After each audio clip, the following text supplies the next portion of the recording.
Samadhi opens us to profound experiences of enlightenment, realization, and awakening. But more foundationally, more fundamentally, we are opening and deepening in equanimity and liberation. Liberation carries through from transcendent experiences all the way to the most ordinary and mundane aspects of our lives.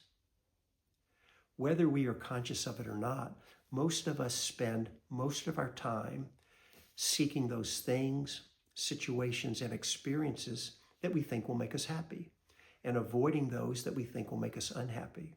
We want to have more pleasant experiences, more of the things we want happen to us, and fewer unpleasant experiences, fewer of the things we don't want happen. We're not doing anything wrong. This is natural as a human being. None of us want to have more difficult or unpleasant things happen and fewer of the things we want happen. So again, this is natural. The problem is that there is no situation or experience we can have that is ultimately going to bring happiness or solve our problem. Certainly, having good, pleasant experiences, having things we want, those things do bring happiness in the moment, but nothing lasts. So we say no experience we have is never going to change. There's nothing that can happen to us that will last forever.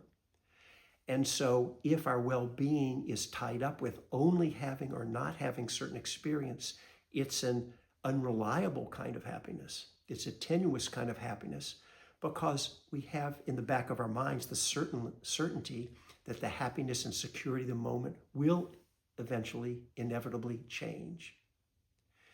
Liberation, equanimity, means we start to shift where and how we look for our well-being so that it's not only tied up with and connected with having or not having any particular experience, and it's more about how are we relating with whatever happens.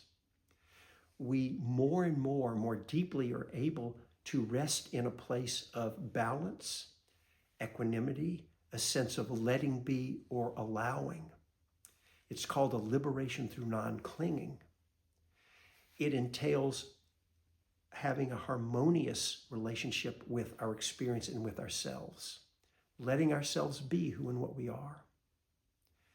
The traditional formulation, the way in which we deepen, we actualize a liberation through non-clinging, is called the Asavas. Āsava is translated as taints or corruptions. And there are 4 Asavas that are given. The first Āsava is the craving for sensual pleasures. And it entails wanting more pleasant, but also pushing away or avoiding unpleasant. This is what I've just been discussing.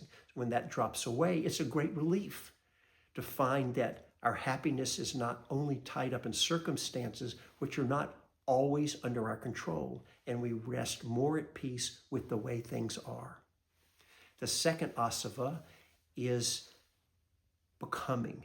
It's wanting or having to be any particular way, having fixed ideas about who and what we are, fixed identities. And again, when that drops away, it's a great relief because we don't have to be any particular way in order to feel okay, in order to have a sense of peace about who and what we are.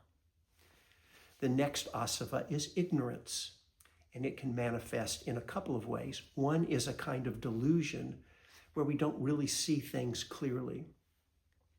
Another kind of ignorance is mistaken, those things that lead to suffering as being the pathway to happiness.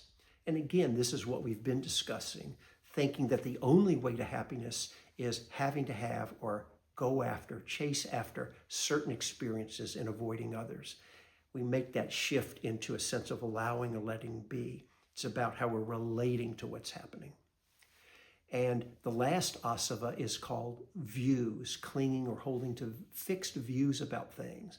It does not mean we don't have any discernment or understanding about any sense of right and wrong, any sense of what causes suffering and how we act in relationship to ourselves or with others.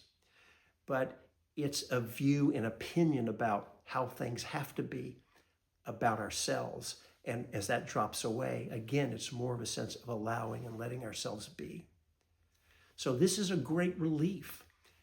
Having and getting satisfaction from sense pleasures can be very satisfying. The liberation, the letting go of non-clinging and letting ourselves be can be a subtler happiness, but we find it's a more satisfying kind of happiness.